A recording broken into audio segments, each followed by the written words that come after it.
이명박 전 대통령이 현 정부에서 이루어지는 적폐청산이 감정풀이나 정치 보복으로 의심된다고 말했습니다. 검찰 소환 조사가 불가피하다는 전망이 나오는 가운데 이 전 대통령은 오늘 바레인으로 출국했습니다. 군사이버사령부가 19대 총선 여론 조작을 위해 단계별 대응을 준비했고 D-Day를 총선 당일로 잡았던 것으로 드러났습니다. 청와대와 사이버사의 회의 문건을 입수한 검찰은 이 전 대통령이 19대 총선에 개입한 걸로 보고 있습니다. 단독 취재했습니다. 트럼프 대통령이 김정은을 키 작은 핑구라고 비꼬는 듯한 글을 트위터에 남겼습니다. 김정은과 친구가 되려고 매우 노력하고 있다며 언젠가 친구가 될 수도 있을 거라고 덧붙였습니다. 고은의 한 토굴에서 발견된 40대 여성 시신 훼손 사건의 유력한 용의자가 자살하면서 경찰 수사가 난항에 빠졌습니다. 서울의 한 어린이 공원에서 6살 유아가 미끄럼틀에서 떨어져 머리를 다쳤습니다. 뇌출혈로 의식을 잃은 아이는 일주일이 넘도록 깨어나지 못하고 있습니다. 중국 광군제 할인 판매액이 지난해보다 39%나 늘어나 28조 원을 넘어섰습니다. 한류 스타 전지현과 공효진이 광고 모델로 등장했고 한국은 판매 상위 국가 5위에 올랐습니다. 한국 테니스의 강판 정현 선수가 22세 이하 유망주들의 왕중왕전에서 생애 첫 우승을 달성했습니다. 한국 선수로는 2003년 이영택 선수 이후 14년 만에 쾌거입니다.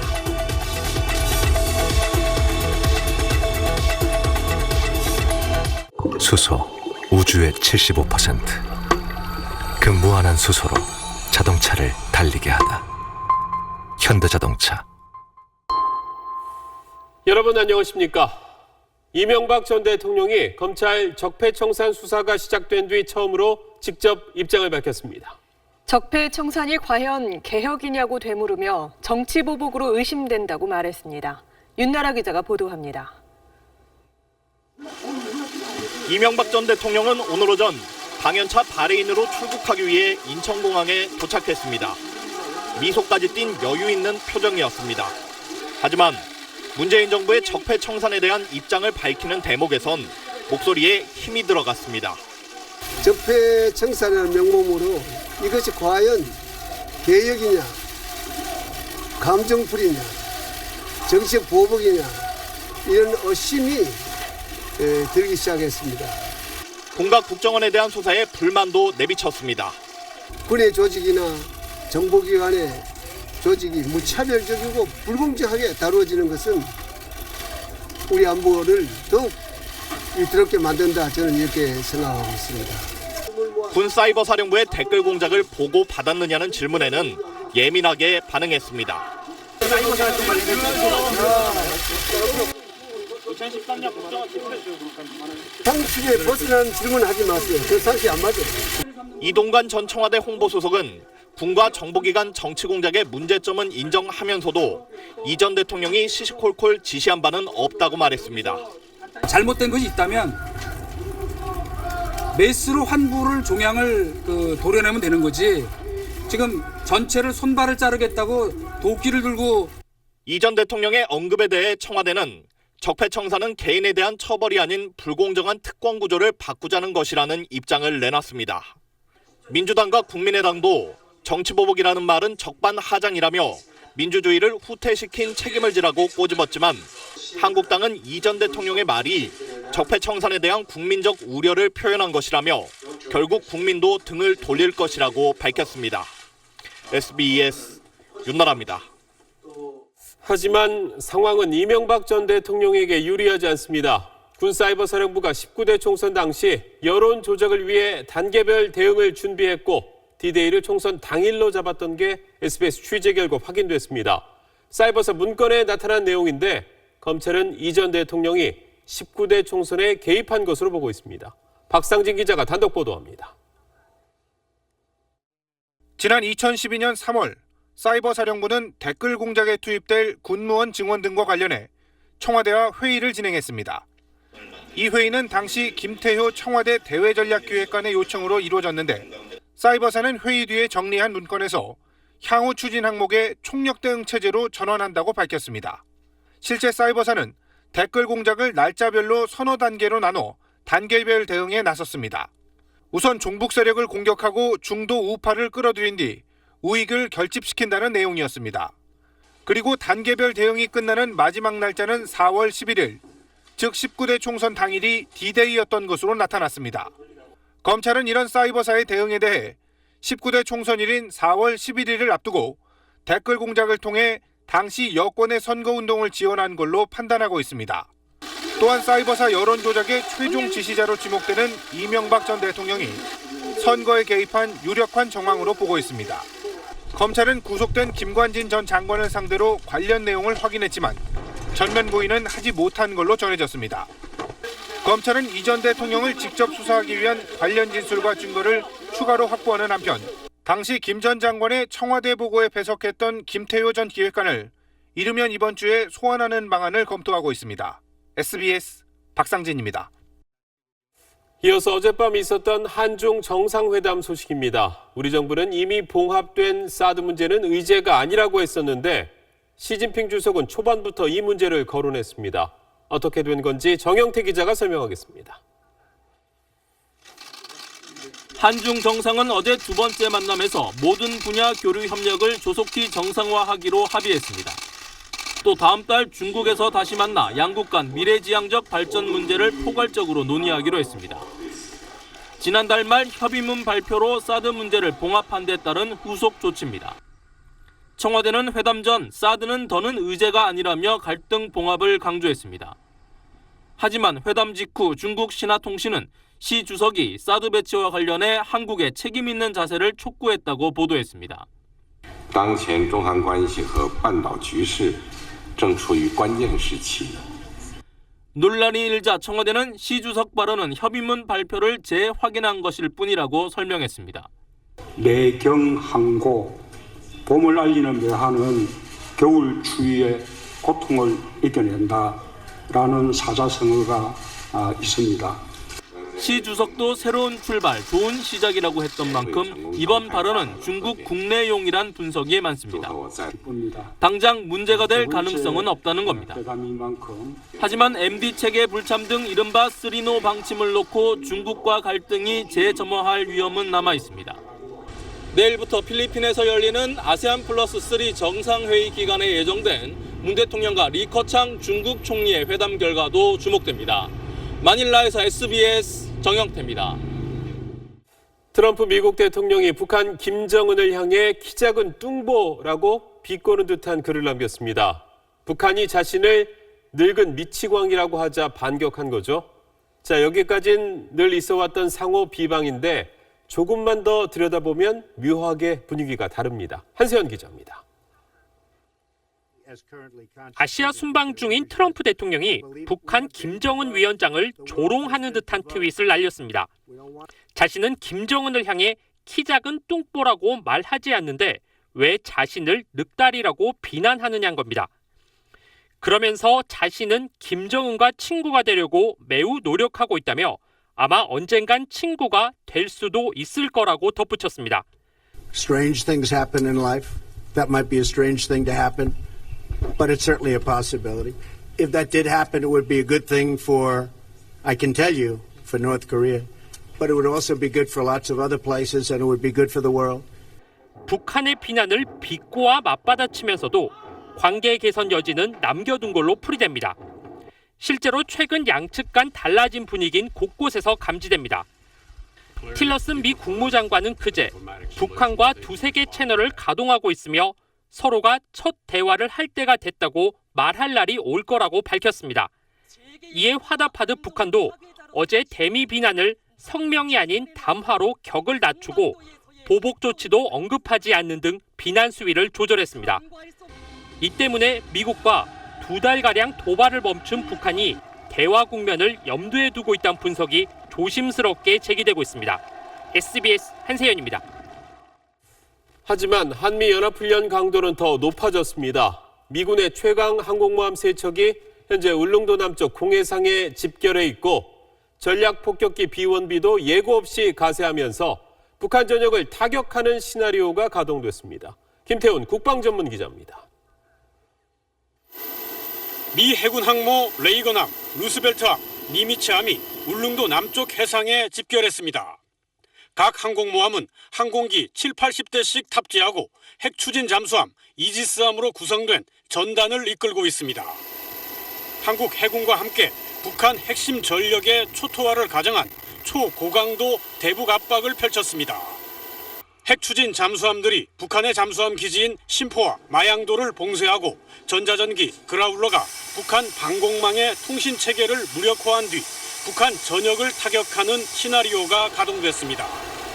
핵잠수함은 토마호크 초정밀 순항 미사일로 150대에 달하는 항모의 전투기들은 공대지 미사일로 북한의 핵과 미사일 시설, 지하 벙커를 공격하는 연습을 했습니다. 괌에서 출격한 미 공군 전략폭격기 B-1B 2대도 예고 없이 동해 상공을 비행하며 북한을 위협했습니다. 미 해군 항모 3척의 합동훈련은 2007년 이후 10년 만이고 동해에서는 처음 있는 일입니다. 세계의 항모 강습단과 한미 전력이 북한을 완전히 초토화할 수 있는 역대 최대의 무력 시위를 과시하고 있습니다. 북한은 상당한 공포와 위협을 느낄 것입니다.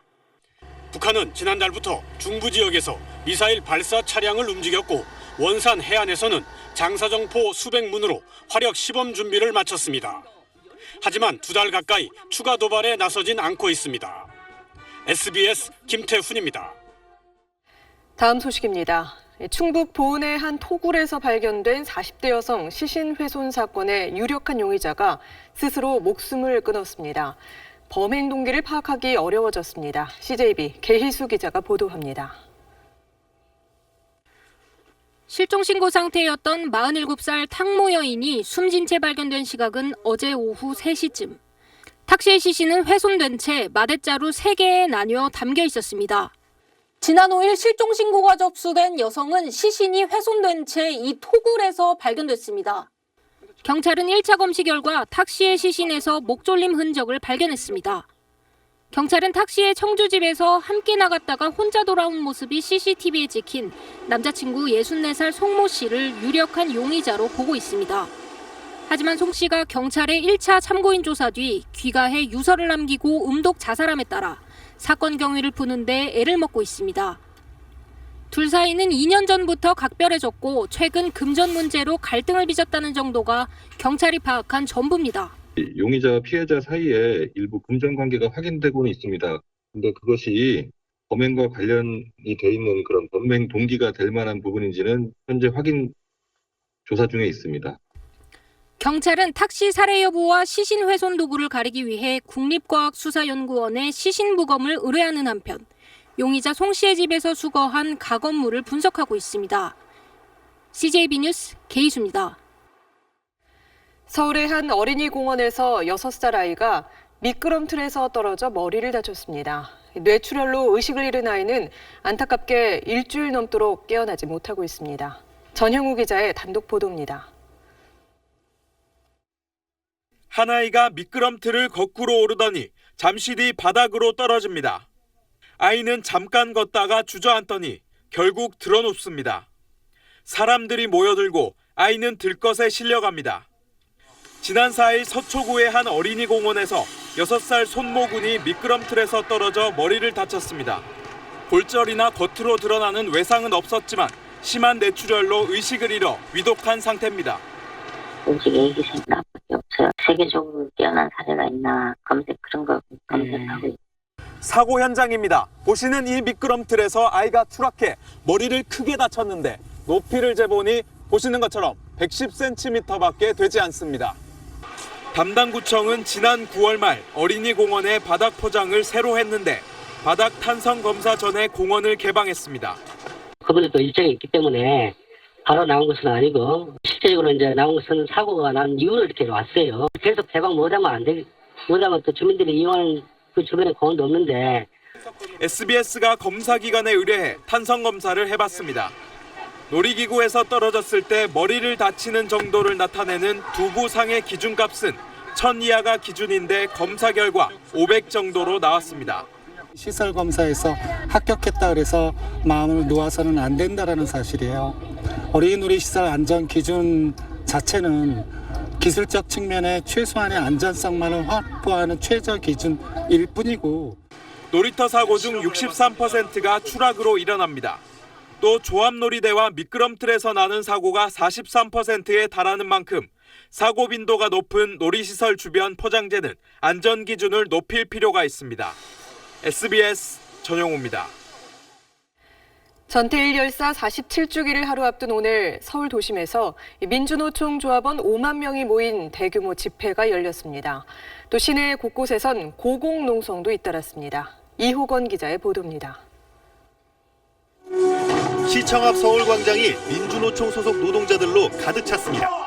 건설노조와 공공운수노조, 금속노조 등이 각각 서울역 광장과 광화문 등에서 집회를 한 뒤 서울광장에 집결한 겁니다. 주최 측 추산 5만 명이 모인 가운데 전태일 열사 47주기 정신을 계승한다며 노동적폐 청산과 노동기본권 보장 등을 요구했습니다. 집회 뒤엔 광화문 광장 방향으로 행진도 이어졌습니다. 노동자에게 노동조합이 너무나 당연한 그런 사회를 만들기 위해서 노조할 권리 보장, 노동법 전면 개정을 핵심 요구를 해서 오늘 전국 노동자 고공농성도 잇따랐습니다. 여의도 여의교 근처 10m 높이 광고탑에는 어젯밤 건설노조 조합원 2명이 올라가 지금까지 농성을 벌이고 있습니다. 오늘 새벽엔 목동 열병합 발전소에 있는 75m 높이 굴뚝에도 금속노조 파인텍지회 조합원 2명이 올라가 고공농성에 들어갔습니다. 이들은 지난 2015년 408일간 굴뚝농성 끝에 이룬 고용보장 등 노사합의가 다시 이행되지 않고 있다고 주장했습니다. 정권은 바뀌었지만 노동자의 삶은 여전히 벼랑 끝입니다. 현재 75m 고공에서 칼바람을 견디고 있는 2명의 동지의 생존을 위한 조치가 지금 당장 필요합니다. 소방당국은 만일의 사태에 대비해 고공시위 현장에 에어매트를 설치했고 경찰은 경력을 배치하고 농성을 풀라고 설득하고 있습니다. SBS 이호건입니다. 오늘 오후 인천의 한 공장에서 불이 났습니다. 다행히 큰 피해 없이 꺼졌는데 바로 옆에 가스 충전소가 있어서 하마터면 큰 사고로 이어질 뻔했습니다. 휴일 사건 사고 소식 김관진 기자입니다. 희뿌연 연기가 건물 위로 뿜어져 나옵니다. 오늘 오후 2시 10분쯤 인천시 부평구의 목재교구를 만드는 공장에서 불이 났습니다. 건물 하나만 더 옮겨 붙었으면 저 충전소가 위험했던 상황이었고 불은 30분 만에 꺼졌고 다친 사람 없이 소방서 추산 880만 원의 재산 피해가 났습니다. 소방당국은 전기 누전 등으로 불이 난 것으로 보고 정확한 화재 원인을 조사하고 있습니다. 오늘 아침 6시 45분쯤엔 경기 고양시의 한 횟집 수족관에 불이 났습니다. 지나던 시민의 신고로 불은 건물로 번지지 않고 10여 분 만에 꺼졌습니다. 수족관 안에 있던 화로가 폐사해 170만 원의 피해가 났습니다. 소방당국은 수족관 전선에서 불이 시작된 것으로 보고 있습니다. 앞서 새벽 4시 반쯤엔 중부 내륙고속도로 북충주 IC 부근에서 고속버스가 갓길에 정차해 있던 4.5톤 화물차를 들이받았습니다. 이 사고로 고속버스 운전자 58살 정모 씨가 숨졌습니다. 또 버스 승객 10여 명이 다쳐 병원 치료를 받고 있습니다. 경찰은 버스 운전자가 화물차를 제때 보지 못해 사고를 낸 것으로 보고 정확한 경위를 조사하고 있습니다. SBS 김관진입니다. 낮에는 유료지만 밤이나 휴일엔 주민을 위해 무료로 개방하는 공영주차장들이 있습니다. 그런데 이 근처 상인들이 공영주차장을 마치 식당 전용 주차장처럼 차지하고 있어서 주민들이 불편을 겪고 있습니다. 박찬근 기자가 현장 취재했습니다. 서울 강서구의 먹자골목에 있는 704면짜리 공영주차장입니다. 이른 저녁, 15리터들이 플라스틱 용기가 빈 주차 공간 곳곳을 차지하고 있습니다. 용기에 업소 이름이 약자로 적혀 있고 자전거, 오토바이도 한 자리씩 맡고 있습니다. 저녁 7시 이후에는 누구나 이용할 수 있는 공영주차장입니다. 그런데 저녁 시간만 되면 이렇게 물통들을 세워놔 지역 주민들이 이용할 수 없는 상황입니다. 손님이 아닌데 차를 대려고 하면 거센 항의가 들어옵니다. 월급 받고 저 주차 보는 사람인데 차를 계속 내가 바꾸는 중에 딴 데로 뺐거든요. 근데 여기를 딱 막아놓으면 우리는 장사 못하죠. 퇴근 후 무료 주차장을 이용할 수 없는 주민은 불편을 호소합니다. 이제 저녁에 일 끝나고 와서 차를 대려고 차를 못 대요. 왜 못 대냐? 그게 식당에서 자리를 다 잡아놔 버리니까. 공영주차장 무단점유는 5만 원 이상의 과태료 부과 대상입니다. 하지만 강서구청은 인력이 부족해 단속이 어렵다고 설명합니다. 우리가 정기적으로 자주는 못해 행정 역량이 우리가 이제 강서구 전체 10명 단속했는데 거기만 매일 할 수가 없거든. 공영주차장을 사유지처럼 쓰는 일부 상인들과 손 놓은 행정기관 때문에 세금으로 만들어져 운영되는 공영주차장이 재구시를 못하고 있습니다. SBS 박찬근입니다. 28조 3천억 원. 중국 인터넷 쇼핑업체 알리바바가 광군제 단 하루 동안 기록한 매출입니다. 지난해보다 무려 39%나 늘었습니다. 어제 11월 11일은 홀로 서 있는 일자가 4개나 겹쳐서 독신자의 날, 이른바 광군제로 불러왔는데 상인들이 할인 행사를 기획하면서 중국 최대 쇼핑 이벤트가 됐죠. 특히 이번 광군제에선 한중 화해 분위기도 감지됐습니다. 베이징 변상욱 특파원입니다.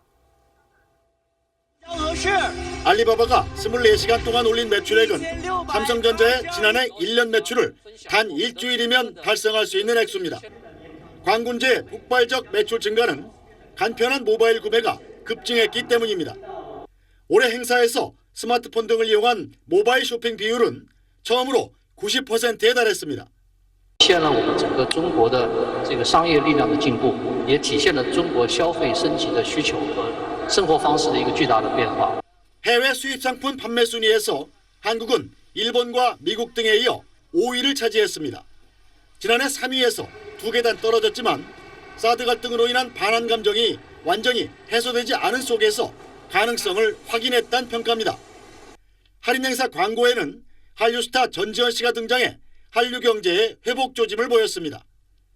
관영 언론 CCTV까지 한국 인천의 물류센터를 연결해 생방송을 진행하며 해빙 분위기를 알렸습니다. 在韩国呢，很多的电商在这个期间呢，就推出了各种各样的活动来吸引中国的消费者。我们马上来连线一下在韩国的财经频道特约记者葛静怡。 중국 소비시장이 폭발적 성장을 계속하는 가운데 한중 관계가 회복되는 분위기가 역력해지면서 우리 업계의 기대감도 갈수록 커지고 있습니다. 베이징에서 SBS 편상욱입니다. 대학원생 신분의 조교도 근로자로 봐야 한다고 고용노동부가 판단했습니다. 대학교가 조교의 4대 보험 가입은 물론 연차 수당, 퇴직금까지 지급해야 한다는 결정이어서 파장이 예상됩니다. 보도에 박수진 기자입니다. 올해 초 서울대 교수가 대학원생 조교에게 수만 장의 논문과 자료를 스캔하라고 시켜 논란이 된 이른바 스캔 노예 사건. 온갖 잡무에 시달리면서도 대학원생 조교의 처우와 대우는 극도로 열악하고 이는 대학 사회의 오랜 병폐였습니다. 대학원생은 피교육자라는 이유로 근로자로서 정당한 권리를 보장받지 못하고 있으며 법의 사각지대에 있습니다. 고용노동부가 대학원생 신분의 조교도 근로자로 봐야 한다는 판단을 내놨습니다. 지난해 12월 동국대 대학원 총학생회가 조교 458명의 연차수당과 퇴직금을 지급하지 않은 혐의로 학교 측을 고발한 사건에 대해 조교들이 대학의 지휘감독 안에서 업무를 하는 만큼 근로자가 맞다고 본 겁니다. 지휘를 받아서 업무가 정해지면 출퇴근이라든지 정해지는 업무, 그다음에 휴게 시간이라든지 지킬 수밖에 없거든요. 노동부는 또 사용자인 학교 측이 고의로 수당을 지급하지 않았다고 보고 동국대 총장을 기소 의견으로 검찰에 송치했습니다. 올 한 해 개선책을 시행해왔듯이 계속 조교의 권익 향상에 최선을 다할 계획입니다. 대학이 조교의 노동권을 보장하지 않아 검찰 수사를 받게 된 첫 사례인 만큼 다른 대학에서도 비슷한 고발이 이어질 것으로 전망됩니다. SBS 박수진입니다. 공정거래위원회가 입찰 담합 같은 불공정 행위에 대해서 과징금 부과 기준을 2배로 높일 방침입니다. 기업들 때려도 아프지 않았던 솜방망이를 이번에 쇠몽둥이로 바꾸겠다는 겁니다. 한승환 기자입니다. 공정거래위원회는 최근 호남고속철도 공사 입찰 과정에서 5개 회사가 담합한 사실을 적발했습니다. 하지만 3천억 원짜리 공사에 부과된 과징금은 5개 회사를 모두 합쳐 약 230억 원. 현행법상 과징금이 부당행위 관련 매출액의 10%를 넘을 수 없기 때문인데 이는 미국, 유럽연합보다 낮은 기준입니다. 기업들의 불공정 행위를 뿌리 뽑기에는 부족하다는 지적에 따라 공정위는 이 기준을 현재 2배로 높이기로 했습니다. 사실 저희 공정위가 솜방망이 처벌을 내린다라고 하는 비판을 많이 받아왔습니다. 2배로 상향 조정하는 것이 필요하다라고 보여집니다. 공정위는 또 담합과 보복 등 반사회적 행위가 적발될 경우 최대 10배의 징벌적 손해배상을 적용하는 방안도 검토하기로 했습니다. 징벌적 손해배상제는 피해자에게 끼친 재산상 손해보다 더 많은 금액을 배상하도록 하는 제도로 현재는 배상액이 3배 이내로 돼 있습니다. 이른바 갑질이 사회적 문제가 되고 있는 대형 유통업체와 프랜차이즈, 대리점 분야에서는 공정위가 독점하고 있던 고발 권한을 폐지할 방침입니다. 이렇게 되면 공정위를 거치지 않아도 수사기관이 직접 불공정 행위를 조사하고 처벌할 수 있게 됩니다. SBS 한승환입니다. 보통 20kg 쌀 한 포대에 4-5만 원 정도 하죠. 일본에선 단 1kg에 12만 원씩 하는 초고가 쌀이 나왔습니다. 쌀 소비 감소에 대응하는 일본의 모습, 최호원 특파원이 소개하겠습니다. 도쿄 긴자의 쌀 판매 전문점 아코메야입니다. 일본 전국에서 생산되는 브랜드 쌀 가운데 우수 상품 26종을 한자리에서 판매하고 있습니다. 全国各地いろいろなものがあるので、いろいろ欲しくなるようなものばっかりですね。 올가을 각 지역에서 추수한 햅쌀의 맛을 분석해 그래프로 표시하고 450g 포장의 소량 판매를 통해 소비자들이 맛을 비교해 보도록 하고 있습니다. ご自宅で楽しまれるのはもちろんなんですけど、贈り物用とか、あとは日本に来日された海外の方とかが、お土産で買っていかれたりとかは結構多い。 쌀뿐만이 아닙니다. 이렇게 일본의 전통 식기와 반찬 등 일본의 식문화 전체를 하나의 상품으로 판매하고 있는 겁니다. 덕분에 일본의 쌀 소비는 지난 5년 사이 4%가량 줄었지만 이 가게의 매출은 연간 10% 이상 증가했습니다. 품종 개량도 이어지고 있습니다. 특수 정미 기술로 만든 킨메 마이쌀은 현미의 영양분을 유지하면서 단맛을 높여 1kg에 우리 돈 12만 원, 세계 최고가 쌀로 기네스북에 올랐습니다. 초고가지만 호평 덕분에 지난해 530세트가 모두 팔렸습니다. 일본 쌀 산업계는 이와 함께 지난 60여 년간 한국과 일본에서 큰 인기를 끈 코시히카리의 후속 품종도 개발하는 등 쌀 소비 부진 돌파구 마련에 적극적으로 나서고 있습니다. 도쿄에서 SBS 최호원입니다.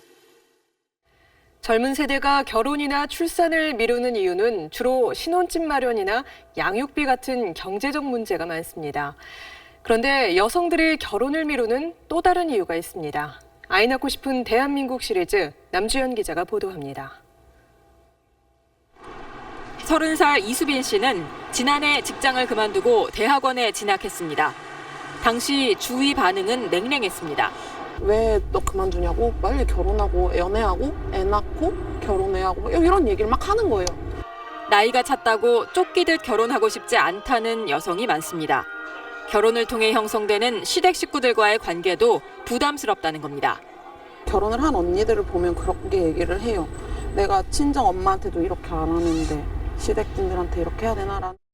육아정책연구소 조사 결과 30대 남녀가 결혼하지 않는 이유 1위는 같았습니다. 자유로운 생활을 방해받고 싶지 않아서였는데요. 2위부터 남녀가 조금 엇갈립니다. 남성은 출산, 양육 부담감을 꼽았고요. 여성은 누군가와 함께 산다는 게 편치 않다고 생각하고 있습니다. 직장과 가정 생활을 다 잘하기 어려울 것 같거나 가부장적인 결혼 문화가 싫다는 여성도 전체 10%를 넘어섰습니다. 이 두 문항에 대한 남성 응답률은 0%였습니다. 여성에게 가부장적인 문화에 이렇게 기반한 그런 것들이 또 요구가 돼요. 그런데 정작 본인은 양성평등적인 어떤 가치관을 배우고 자란 세대거든요. 그래서 그 사이에서의 이 괴리감 같은 것들. 결혼을 또 다른 굴레이자 자기 발전과 양립시키기 어려운 것으로 느끼고 있다는 겁니다. 막연하게 정년기가 됐다고 결혼과 출산을 장려하기보다 양성평등적인 가정과 사회 문화를 갖추려는 노력이 병행돼야 할 이유가 여기 있습니다. SBS 남주현입니다. 쇼핑할 때 점원이 말을 걸면 부담스럽다는 사람들이 많습니다. 그래서 점원 대신 이 첨단 IT 기술로 상품을 소개하고 판매까지 하는 이른바 언택트 기술이 속속 등장하고 있습니다. 손승욱 기자가 소개합니다. 도움 필요하시면 말씀해 주세요. 이 화장품 매장 직원들은 고객들이 부담스러울까봐 가급적 먼저 말을 걸지 않습니다. 물어보는 경우도 있는데 그러면 뭐 제가 볼게요 이렇게 대답하시는 분들도 많아요. 고객들의 생각도 크게 다르지 않습니다. 부담스럽기도 하고 제가 못 찾는지 구구절절 얘기해야 될 것 같고 좀 귀찮기도 하고. 이런 상황을 고려해 사람 간 접촉 없이 첨단 IT 기술로 제품 정보를 제공하면서 물건을 파는 이른바 언택트 기술이 속속 등장하고 있습니다. 화장품을 테이블 위에 올려놓으면 모니터로 상품 정보를 알려주는 스마트 테이블이나 태블릿을 통해 전시된 가전제품을 보면 가상현실로 제품을 설명해주는 태블릿 안내기가 대표적입니다.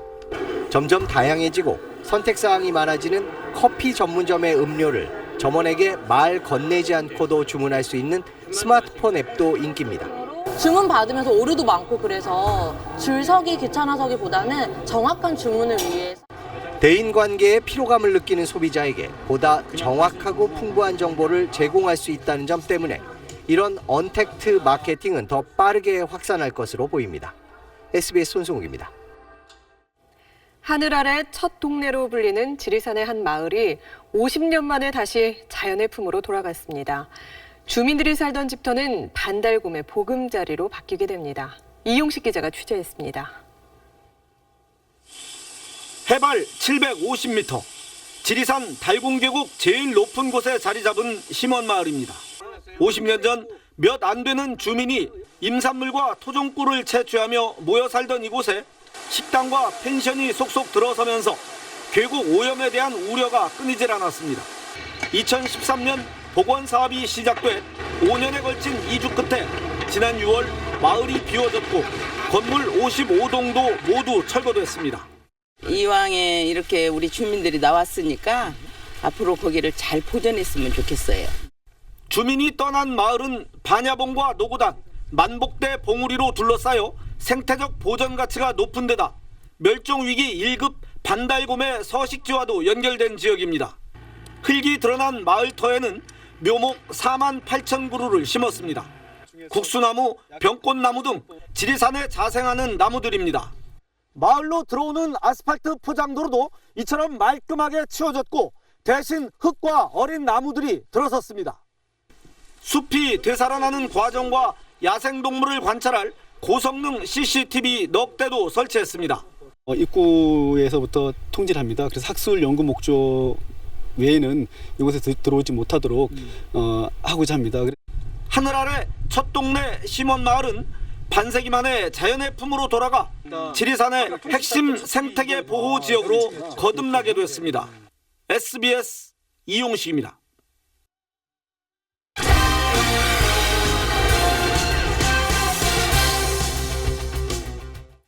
여자 골프 지한솔이 파이널 퀸에 올랐습니다. KLPGA 정규 투어 마지막 대회에서 데뷔 3년 만에 생애 첫 우승을 차지했습니다. 이 소식은 김영성 기자입니다.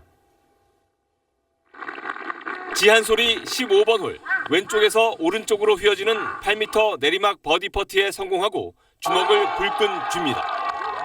조윤지에게 한타차로 쫓기던 파3 17번 홀에서는 7번 아이언 티샷으로 탄성이 절로 나오는 홀인원성 버디를 추가하며 쐐기를 박았습니다. 지한솔은 4흘 연속 6언더파씩 합계 18언더파를 기록하며 지난해 챔피언 조윤지를 2타 차로 제치고 시즌 마지막 대회 파이널 퀸에 올랐습니다. 투어 데뷔 3년 만에 첫 우승 트로피를 들어올린 지한솔은 상금 1억 원을 받았습니다. 잠이 안 왔던 것 같아요. 우승을 하니까 너무 좋고 내년이 또 기대되는 것 같아요. 시즌 4승의 이정은은 다승과 상금, 대상에 이어 평균 타수 부문까지 1위를 확정해 전관왕에 올랐습니다. 장은수는 박민지를 따돌리고 신인왕을 차지했습니다. 2017 KLPGA 투어는 ADT 캡스 챔피언십을 끝으로 30개 정규대회 대장정에 막을 내렸습니다. SBS 김영성입니다. 올 시즌 KLPGA 투어에서는 총 26개의 홀인원이 나왔는데요. 마지막 대회 최종 라운드를 장식한 26번째 홀인원 장면 준비했습니다.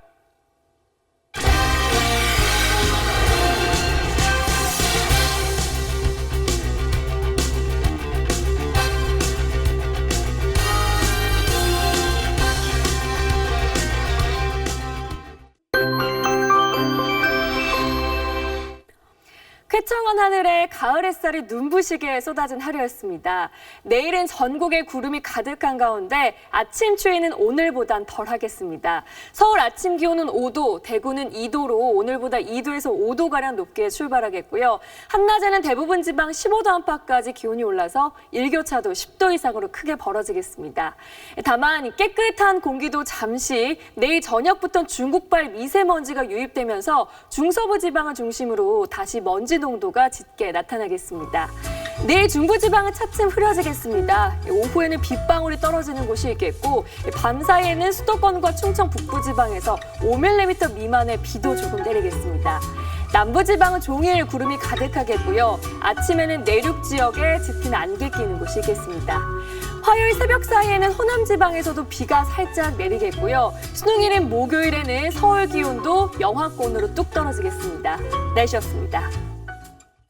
한국의 전직 대통령이 출국한 날, 미국 전직 대통령 이름을 딴 항공모함들이 동해에 집결했습니다. 시어도어 루즈벨트와 로널드 레이건 함이죠.